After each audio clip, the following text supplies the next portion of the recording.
Hello everyone. Daily current affair series में आज हम लोग देखेंगे 21 मई 2022 के करंट अफेयर। तो आते हैं आज के पहले करंट अफेयर पे। नंजारायण टैंक को हाल ही में किस राज्य का 17वां पक्षी अभयारण्य घोषित किया गया है? आपके पास ऑप्शन है तमिलनाडु, ऑप्शन बी है असम, ऑप्शन सी है कर्नाटक, ऑप्शन डी है पश्चिम बंगाल। तो सही आंसर यहाँ पे क्या होगा? ऑप्शन ए आपका यहाँ पे सही आंसर हो जाएगा तमिलनाडु। नंजारायण टैंक को हाल ही में किस राज्य का 17वां पक्षी अभयारण्य घोषित किया गया है? तो आंसर होगा तमिलनाडु। और इसे सरकार पेरियापालयम जलाशय के नाम से भी जाना जाता है। जो नंजारायण टैंक है इसे और किस नाम से जाना जाता है? तो सरकार पेरियापालयम जलाशय के नाम से भी जाना जाता है। नेक्स्ट आते हैं, हाल ही में ड्रॉट इन नंबर्स 2022 रिपोर्ट किसके द्वारा प्रस्तुत की गई?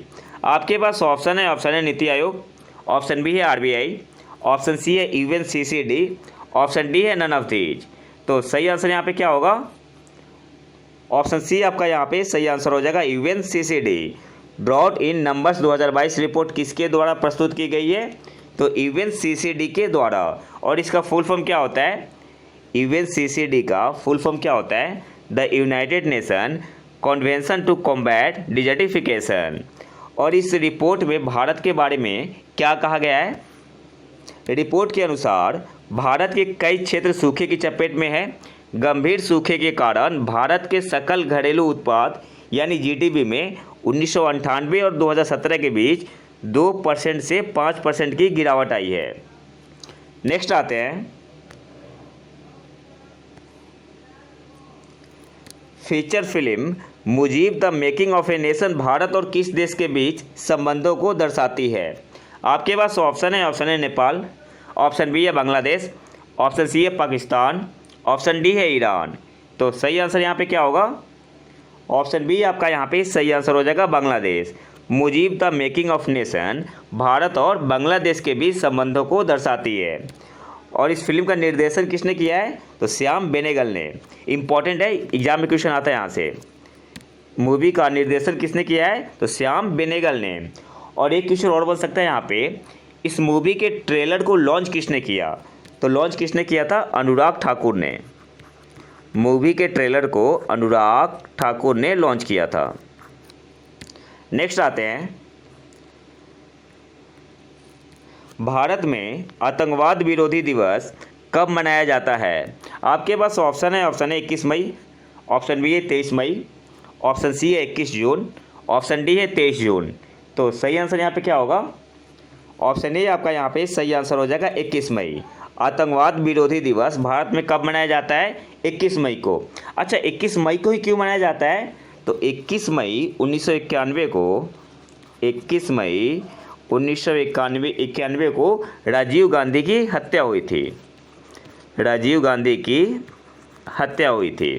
नेक्स्ट आते हैं,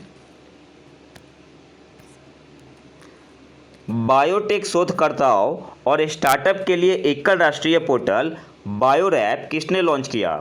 आपके पास ऑप्शन है अमित शाह, ऑप्शन बी है नरेंद्र मोदी, ऑप्शन सी है doctor Jitendra Singh, option D है नन ऑफ दीज। तो सही आंसर यहाँ पे क्या होगा? ऑप्शन सी आपका यहाँ पे सही आंसर होगा डॉक्टर जितेंद्र सिंह। बायोटेक शोधकर्ताओं और स्टार्टअप के लिए एकल राष्ट्रीय पोर्टल जिसका नाम है बायोरैप, इसे किसने लॉन्च किया है? तो डॉक्टर जितेंद्र सिंह ने। ऑप्शन सी आपका यहाँ पे सही आंसर होगा। नेक्स्ट आते हैं, किस देश ने वैश्विक खाद्य सुरक्षा call to action global food security call to action पर उच्च स्तरीय मंत्री स्तरीय बैठक की अध्यक्षता की? आपके पास ऑप्शन है अमेरिका, ऑप्शन बी है भारत, ऑप्शन सी है जर्मनी, ऑप्शन डी है फ्रांस। तो सही आंसर यहाँ पे क्या होगा? ऑप्शन ए आपका यहाँ पे सही आंसर हो जाएगा अमेरिका। अमेरिका ने वैश्विक खाद्य सुरक्षा कॉल टू एक्शन पर उच्च स्तरीय मंत्री स्तरीय बैठक की अध्यक्षता की। तो सही आंसर यहाँ पे क्या होगा? Option A America. नेक्स्ट आते हैं, हाल ही में संयुक्त राष्ट्र विश्व आर्थिक स्थिति और संभावनाएं रिपोर्ट के अनुसार फाइनेंशियल ईयर 2023 में भारत की अनुमानित जीडीपी विकास दर क्या है? आपके पास ऑप्शन है 9%, ऑप्शन बी है 8.4%, ऑप्शन सी है 6.9%, ऑप्शन डी है 6%। तो सही आंसर यहाँ पे क्या होगा? ऑप्शन डी आपका यहाँ पे सही आंसर हो जाएगा 6%। संयुक्त राष्ट्र विश्व आर्थिक स्थिति और संभावनाएं रिपोर्ट के अनुसार फाइनेंशियल ईयर 2023 में भारत की अनुमानित जीडीपी विकास दर क्या है? तो 6% है। और इस रिपोर्ट को किसने रिलीज किया है? तो UN department of economics and social affair. Report को किसने रिलीज किया है? तो UN department of economics and social affair. Next आते हैं, डाकघर बचत बैंक खाता धारकों के लिए कौन सी नई सुविधा शुरू की गई है? आपके पास ऑप्शन है मोबाइल बैंकिंग, ऑप्शन बी है निफ्ट एनईएफटी और आरटीजीएस, ऑप्शन सी है यूपीआई, ऑप्शन डी है नन ऑफ दीज। तो सही आंसर यहाँ पे क्या होगा? ऑप्शन बी आपका यहाँ पे सही आंसर हो जाएगा, एनईएफटी और आरटीजीएस। नेक्स्ट आते हैं, वर्ष 2021-22 के लिए प्रमुख कृषि फसलों के उत्पादन के तीसरे अग्रिम अनुमान के अनुसार खाद्यान्न का अनुमानित उत्पादन कितना है? आपके पास ऑप्शन है 214.51 मिलियन टन, ऑप्शन बी है 414.51 मिलियन टन, ऑप्शन सी है 314.51 मिलियन टन, ऑप्शन डी है 514.51 मिलियन टन। तो सही आंसर यहाँ पे क्या होगा? ऑप्शन सी आपका यहाँ पे सही आंसर होगा, 314.51 मिलियन टन। वर्ष 2021-22 के लिए प्रमुख कृषि फसलों के उत्पादन के तीसरे अग्रिम अनुमान के अनुसार खाद्यान्न का अनुमानित उत्पादन कितना है? तो आंसर क्या होगा?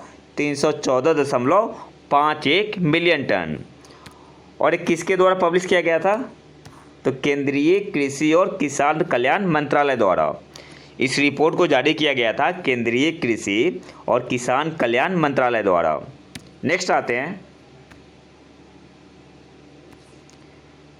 किस कंपनी ने पेट्रोल के साथ मेथनॉल के 15% मिश्रण के साथ M15 पेट्रोल लॉन्च किया?